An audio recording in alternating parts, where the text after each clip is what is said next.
Mes chers bien-aimés, je vous salue, chers compatriotes congolais, chefs d'Afrique également. Alors, ce matin, j'ai tenu à revenir avec cette approche pédagogique, celle qui consiste à porter aux populations, surtout africaines, cet esprit de contribution, de participation à la gestion de la chose publique. Cela prend donc de se sentir dans la peau de celui qui gouverne, parce qu'en réalité, les populations, les peuples confient leur pouvoir temporairement à une équipe que nous appelons gouvernement et autres présidents de la République pour gérer un État. Alors, il s'avère que depuis la nuit des temps, depuis que nous avons atteint ce demi-siècle sur cette terre, nous avons constaté qu'il y a une manipulation qui vient de très loin. Alors, vous remarquerez que ça ne va pas tourner autour des personnes différentes que celles qui gouvernent depuis près de 50 ans. J'allais dire plus de 50 ans que j'existe sur cette terre. Alors, mon intervention de ce matin est une plaidoirie, est un réquisitoire sur l'alliance du Congo-Brazzaville, j'allais dire de l'Afrique, mais je vais rester dans le cas spécifique du Congo-Brazzaville, où Sassou et la France sont en train de jouer un jeu très très dangereux au niveau de l'Afrique centrale. Et c'est pour cela que je peux décréter que l'Afrique est en guerre, précisément l'Afrique centrale et le Congo-Brazzaville particulièrement. Mais au centre de cette relation incestueuse, il existe un homme, Sassou Nguesso, un criminel barbare, en réalité un démon issu de la tribu Mboshi au nord du Congo-Brazzaville.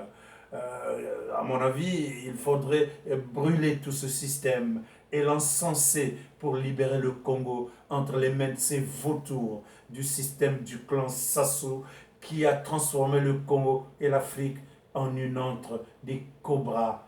Et là, ça me rappelle un compatriote canadien qui avait traité un sujet sur la cobralisation, donc des néologismes qu'il a introduits pour montrer la cruauté et la méchanceté du cobralisme introduit par Sassou Nguesso, non seulement au Congo-Brazzaville, mais également en Afrique. Alors, notre analyse va s'étendre à observer qu'est-ce que ce tyran sanguinaire, Sassou, qui agit à l'ombre après les indépendances. On peut regarder les années 63-68, où cet homme est entré dans la danse derrière le pouvoir de Marien Ngouabi, où il fait assassiner son mentor en 1977. Commence la descente en enfer du Congo-Brazzaville. Et en 79, ce même Sassou Nguesso revient au pouvoir par un coup d'état militaire très sanglant, suivi des assassinats, des persécutions, des privations de liberté, des disparitions forcées et d'autres violations des droits de l'homme et des libertés fondamentales. Alors, nous allons disséquer l'année 1997. En ce moment, il naît les conférences nationales qui apportent les premières élections démocratiques en 92. Ce bon monsieur, donc le même Sassou Nguesso, renverse le premier gouvernement élu démocratiquement au Congo-Brazzaville par un coup d'État militaire, mais chirurgicalement organisé par la France de Jacques Chirac, qui va impliquer l'Angola et d'autres militaires pour venir assassiner les Congolais. Ce deuxième coup d'État militaire, bien qu'ayant coûté la vie à plusieurs milliers de Congolais, est suivi également de plusieurs crimes contre l'humanité, des crimes de génocide contre les populations du pôle, précisément celles du sud du Congo-Brazzaville. Mais le pôle est par excellence les peuples qu'il faut génocider en permanence. On va parler des crimes économiques, mais ils sont énormes. On est venu en quelque sorte remettre sur la sellette un homme qui va gérer des booms pétroliers et il va organiser des crimes économiques à répétition. Ainsi, en 1999, pour être précis, ce monsieur organise des tueries collectives de masse, couramment appelées les disparus du beach. Nous allons enregistrer là un minimum de 350 morts. Le 20 septembre 2013, le colonel Tsuru vient le confirmer. Celui-là, il est ancien secrétaire national adjoint du Conseil de sécurité et il sera attaqué à son domicile pour le museler. Il a échappé à la mort. Sassou va l'emprisonner et il va augmenter son tableau macabre de chasse. Le 25 octobre 2015, mais il met en branle un autre coup d'État, mais celui-là, il est constitutionnel. Il en avait l'habitude, mais il le faisait avec ses ruses habituelles. Mais là, il va entrer certainement à son 9e coup d'État constitutionnel, ponctué encore là par des tueries, des enlèvements, des incarcérations, des arrestations arbitraires, des privations de liberté, des assignations à résidence, violations de domicile, alors un état de siège où il déploie des cobras, des mercenaires. Cette situation est créée pour asseoir une sorte de dynastie avec l'encouragement implicite de cette même France où François Hollande, pardonnez-moi, j'allais dire François Hollande, qui permet donc lors d'un speech public que Sassou Nguesso a le droit de consulter son peuple et son peuple doit obéir. Là encore, un autre président agirait. Toujours pour aider la France qui est dans la peur de la pauvreté. Cette France mendiante. Cette France complice de tant d'assassinats, de tant d'Africains. Cette France, pour toute interprétation juridique ou constitutionnelle, tout est biaisé. Mais tout est biaisé parce que la France, elle est complice. Parce que la France, elle est en train de manager ce qu'ils vont appeler les précarés. Alors ces précarés, c'est justement des sortes de propriétés qu'ils se sont accaparées au niveau de l'Afrique. Donc, et pour cela, ils encouragent cette gestion ô combien barbare de l'humanité. Et ils se disent, le pays des droits de l'homme, c'est vraiment une aberration. Et cette situation, simplement, est créée pour aider la France à justement impulser la cruauté de ces gouverneurs, ces préfets que vous appelez chefs d'État africains, qui, eux, sont là pour exécuter les manœuvres de la France. Ce n'est pas que j'en veux à la France en tant que pays, mais c'est un système qui a été mis là depuis De Gaulle, qui a subi la pression de l'Allemagne hitlérienne. Et lui, il a transmis cette banalité du mal à ces gènes du mal qu'ils ont subi par les Allemands. Il l'a transféré en Afrique. Il l'a même institué comme mode de gouvernance. Et tous les chefs d'État de la France arrivent pour exécuter cette cruauté, cette monstruosité, cette conspiration du mal, ou de manière unilatérale, biaisée, fixée en avance, des élections présidentielles sont tronquées, pipées, tel que le cas de août 76, où Sassou convoque des élections, lesquelles nous attendions de nous préparer tranquillement vers les mois de juillet, août, mais il va anticiper le 20 mars avec une arrogance psychotique, pathopsychologique, sous rhétorique félonne d'anticipation. Il va donc accélérer un système qu'il croyait gagner. Il organise tout à huis clos ou pendant 44 jours. Si on peut multiplier par 24, vous allez trouver à peu près 96 heures où il bloque tout le numérique. Il agit dans l'obscurité à huis clos.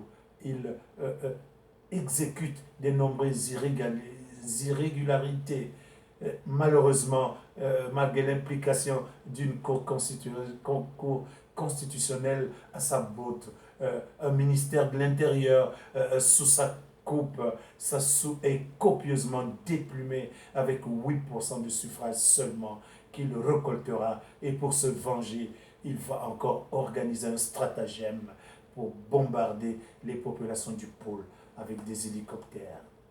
Comme tout terroriste, Sassou, bien que soutenu par cette France politique et celle des affaires mesquines, doit être pourchassé afin de rendre sa dignité au peuple congolais. Mais dites-moi, comment vivre ensemble avec un homme qui ne vit que de ruse, qui ne vit que de conspiration, à la tête d'un pays sous occupation par des mercenaires qui violent, tuent, assassinent? Comment voulez-vous oser parler de vivre ensemble ou de dialogue avec un homme qui a déjà dans sa tête malade, prédisposé d'occuper ce pays, de s'en accaparer, de s'en approprier comme si seulement et si c'était une dynastie familiale, ou dans sa tête malade, il est en train de projeter de mettre son fils, comme Bongo l'avait fait, comme Eyadema l'a fait, comme d'autres sont en train de mettre dans les systèmes de pouvoir. Leur famille et celle de Sassou est à un exponentiel tout à fait insultant. Il a mis un exposant où tous les membres de sa famille peuvent l'accompagner partout pour gérer les affaires de l'État. Pendant ce temps, la population croupit dans la misère. Sassou n'est plus capable de payer les étudiants. Sassou n'est plus capable d'organiser le social.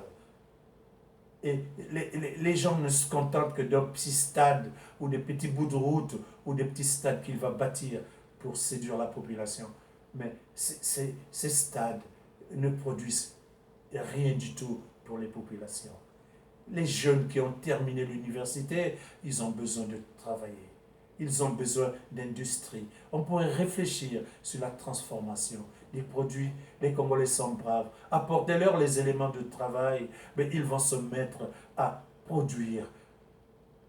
Permettez-leur d'évacuer leurs marchandises. Ils vont permettre aux Congolais de manger ce que produisent les Congolais. Les Congolais, les Africains ont du génie. Donnons-leur la possibilité de s'auto-pourvoir.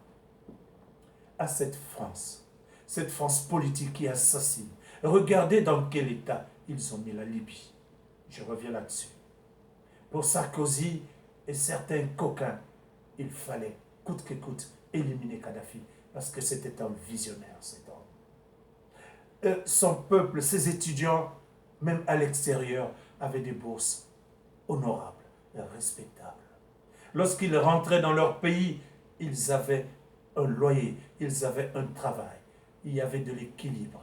Mais on va organiser des stratagèmes pour condamner Kadhafi qui peut-être, je dis bien peut-être, aurait commis un certain nombre de crimes, comme tous les hommes politiques d'ailleurs, même ceux de l'Occident, exceptionnellement les pays comme le Canada, à part les moments lesquels ils se sont tirés dessus entre francophones et anglophones. Les blessures sont restées. Imaginez au plan pathopsychologique, au plan biopsychologique, qu'est-ce qu'ils ont gardé comme cicatrices. Et que toutes ces douleurs qu'on est en train d'infliger aux Africains, que la France inflige aux Africains de manière cruelle. La France aide des personnes minables comme Sassou Nguesso et autres, Kabila. Bien sûr que du côté de Kabila, il n'y a pas que la France. Pourquoi? Pourquoi voulez-vous que nous autres, qui avons compris que c'est la France, elle, ou l'Occident qui appauvrit l'Afrique, l'Occident qui veut maintenir l'Afrique dans une sorte de parasité mendicitaire, alors qu'en réalité, l'Afrique est riche par son sous-sol. L'Afrique est riche par le potentiel de sa population. L'Afrique est riche par son potentiel exotique et tropical naturel. l'Afrique est riche. Parce que elle produit non seulement beaucoup des humains qui vont se relayer, quels que soient les calculs pour les détruire. L'Afrique se maintiendra. La France, un petit conseil. Ce que vous êtes en train de vivre aujourd'hui, qui ne me réjouit guère, n'est qu'une petite partie de ce que vous allez subir si vous ne changez pas de processus. Si vous ne modifiez, vous ne modifiez pas votre approche procédurale quant à la gestion des richesses et des ressources africaines et précisément celles du Congo-Brazzaville.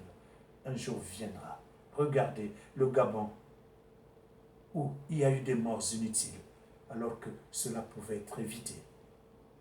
Vous avez permis un système qui, la stratégie consiste à barbariser les populations, à les assassiner de manière cruelle pour les apeurer, pour les emmurer.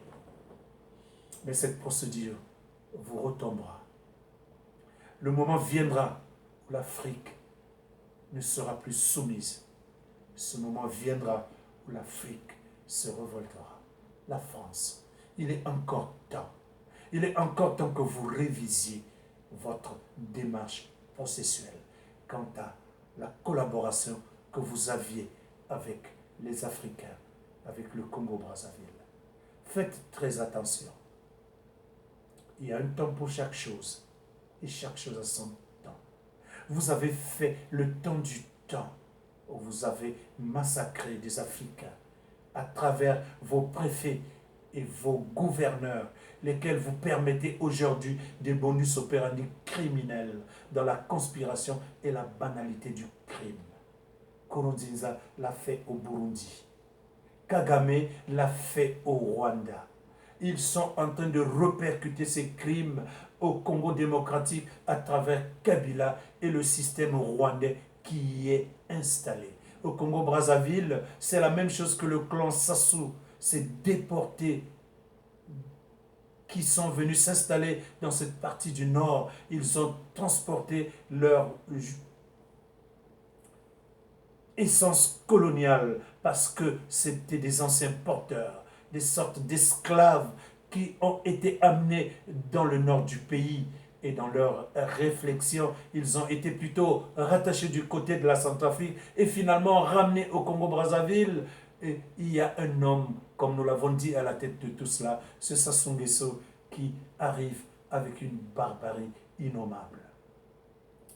Il détruit tout. Et ce désordre s'est répercuté au Gabon parce que Sassou a des liens consanguins aujourd'hui avec les Gabonais. Il va transmettre ce mal comme un virus. Et ce virus est en train de se répandre en Afrique. C'est sûr que ça va atteindre le Cameroun, qui aussi va rentrer dans les élections, certainement vers 2017. La France politique, cette France des affaires, il est encore temps que vous puissiez vous racheter. Excusez-moi, je suis grippé. J'ai la gorge complètement serrée et les narines bouchées. Mais je vous en prie, faites un effort de prendre ce message. C'est un message que je suis allé chercher sur la montagne. Mais les thématiques sont presque les mêmes. Il s'agit de la France et de l'Occident. Vous êtes en train de piller l'Afrique. Vous êtes en train de soumettre l'Afrique. Mais le moment arrive, et il est bientôt arrivé, où l'Afrique va se révolter. Il est encore temps pour la France de se remettre en cause. Il est encore temps pour ces présidents français et autres gouvernants français de prendre conscience qu'ils ont fait assez de mal. De Gaulle a institué un système, De Gaulle est mort, il est parti. Les Mitterrands sont venus, ils ont insufflé un ordre nouveau. Aujourd'hui, il a été rattrapé par Chirac.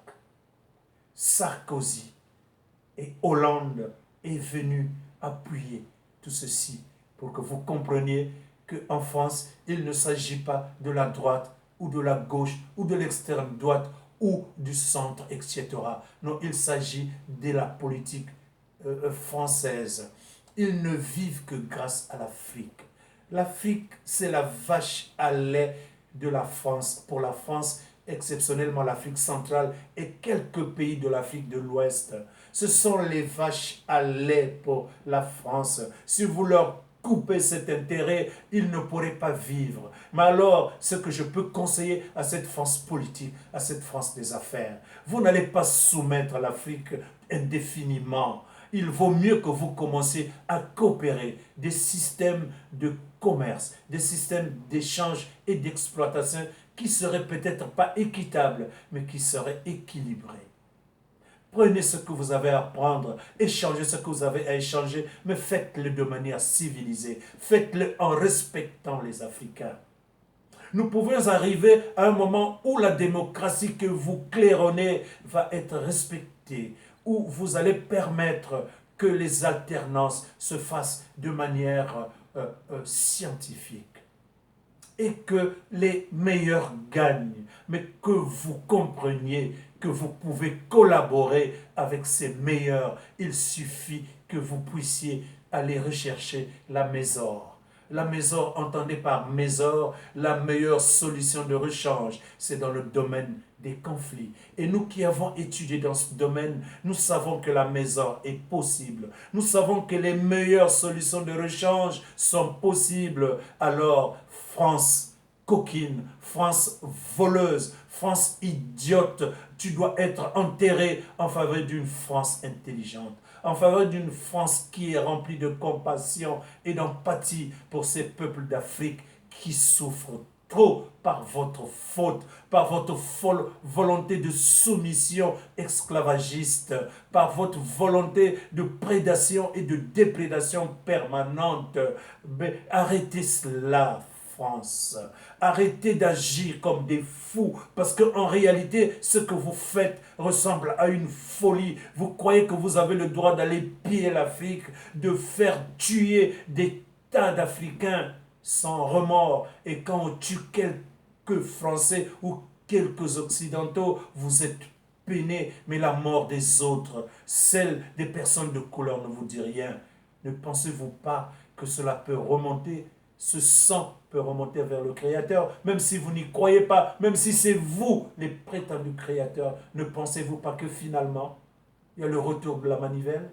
Ne pensez-vous pas que même l'ascenseur a un mouvement alternatif, mais qui va de bas en haut ou de haut en bas? Ne le savez-vous pas que ces principes montrent simplement que cette dualité, c'est l'humain et Dieu? Et que vous ne le vouliez ou non, la force transcendantale finira par vous comprimer parce que vous aurez commis trop de méchanceté, trop de cruauté sur cette terre.